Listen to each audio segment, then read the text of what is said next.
oppressed. You know, you're a powerful person, but you're in a situation where they're trying to keep you to not acknowledge or not know your power. And at the same time, I feel that we're powerful because, at least in the U.S., um, compared to the rest of the Americas, there is coming from a double minority of Black, Hispanic person, and Black Latina. I prefer the term Latino to Hispanic. Living in the U.S., I can see that the discourse on race and racial relations and racial justice here is at least being had, whereas opposed to Latin America, where historically it hasn't even been acknowledged until very, very, very recently, as in like the last couple of years recently, when Brazil has tried to, they're copying Brazil is officially copying the model of the U.S. of having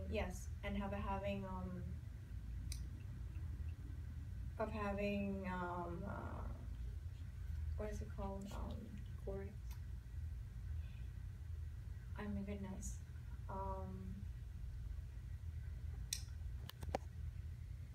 affirmative action. They're having an affirmative action program, which they have just started a couple of years ago.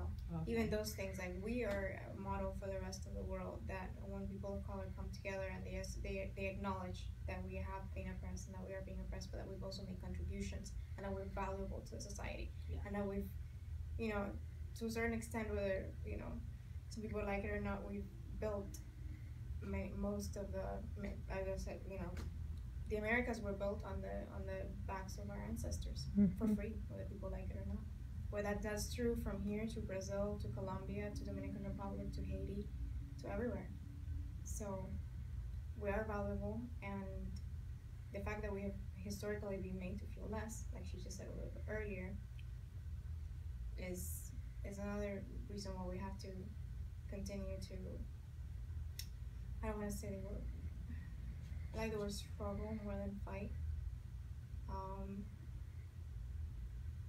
for any equitable society. And I feel like in the U.S. we are in an advantage, and we've always been at an advantage to have that discussion, more so than in other places in the Americas where it hasn't even been had. So that's why that's how we're powerful, I think, in comparison to the rest of the hemisphere.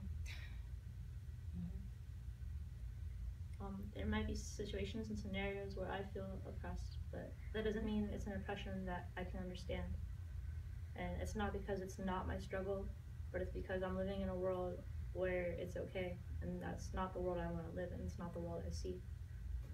That I see for my future and my kids. I think that if you're lower class, or you have tattoos, or you're a woman, or no matter where you're from or what you look like, people should be always given the same treatment and the same privileges and the same opportunities. And without that, we're like medieval. We're not caught up with our technology. We're not caught up with the intelligence of the world if we're still doing these trivial things that don't seem to be moving. And that's because the systems that are in place are so solid and difficult to. You look at a glacier and all you have is your breath against it, and it feels so hopeless. But with any movement, it takes enough people, and it takes support from everyone that feels that way. And then people that don't want to get involved because, again, they don't want to put themselves in the line of fire. Oh, well, it's not my struggle. Why should I care? It doesn't affect me. It does affect you. You're living in that world, and it's not a good world to live in. So if you don't speak out towards it, you're part of the problem. So, do you all feel that those in power keep those who are oppressed? I said impressed. Do you feel that people that are in power keep those that are oppressed in oppression and don't want them to come out of it? Maybe not completely always intentionally, but systematically. Yeah, there are the top 1%ers that do think that way and feel that way, but the people underneath them, they're not taking accountability, and they don't see what they're doing, so they don't feel that they're to blame. So even though they are, because they're part of the system that's doing it. Yeah, I think money makes all of this stay the same. Because even though you said people in power, most people in power are in those positions for the money. They don't necessarily want things to change. They just want to be in a better position in their life.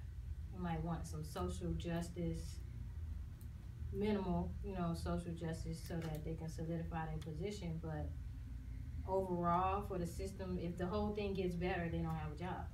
So why would I want the whole thing to get better? So yeah, I think people in power in some way, in a roundabout way, keep some people or keep some oppressed. Silent oppression. Yeah, because it's a monetary gain. Free labor,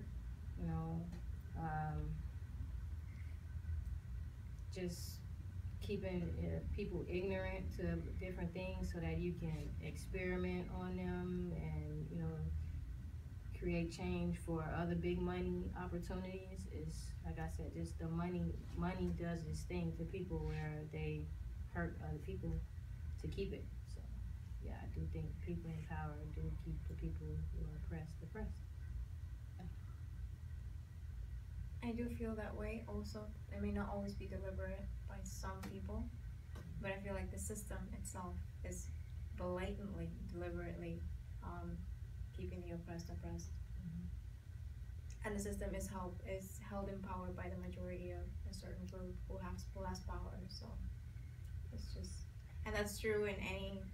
I'm not just talking about race, but it's the pertinent discussion that we're having here. But if you tell someone they're worth minimum wage, they have no choice but to believe that they're worth minimum wage. They don't have the power to change that. They don't have the power to raise it up. You can do as much, what is it called? Like, not protesting and unionizing, but they've kind of, since the 60s, have figured out a way to make that look like, oh, well, those people are radicals, they're liberals, they're hippies, that they're not, their opinion doesn't matter because they don't have the money to make their opinion matter. So how does one change within a system that's created to keep one said group in power while simultaneously keeping the other group oppressed?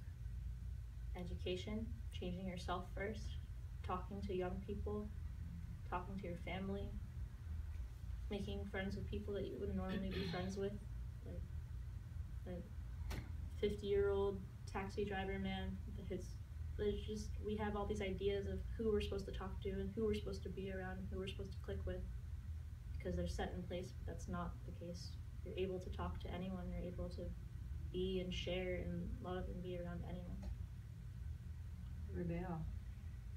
I feel like it's a broken system. Create your own system. It's not working out for you and your people. Do something else. You don't have to realistically laws and governance. It's because we are choosing to follow. Majority of people are choosing to follow. If a lot of people chose to rebel, things would have to change. There would have to be some discussion, really deep discussion about what's going on and why these people are acting in this way. They would just put us in martial law if we rebel. You have to get into the system, play the system, and become the system. That's so fine. That it's yours. Martial law, whatever we need to do to not conform to the jacked up situation that we in. It's not working. We putting money in. We go to school. We send our children to school. Stop sending your children to the school. Educate your children. If kids are not in school, schools don't make money. Even public school is driven by money. There are huge corporations that put things into public schools because they know a lot of people are going to send their children to public school. If a lot of people don't send their children to public school, the people with the money are going to have to change some things that they're doing. So you change it, so you have to hit them where it hurts. Us, the oppressed, we've given in to everything that the oppressors want us to do. We buy labels, we go to establishments that don't support us when clearly we don't have to. So if you rebel against anything that's not for you, then, you know, systematically things will have to change.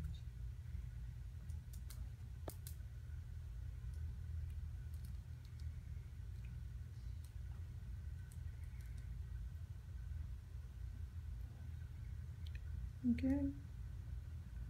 Do you guys have any last thoughts on that? Okay. Thanks for sharing.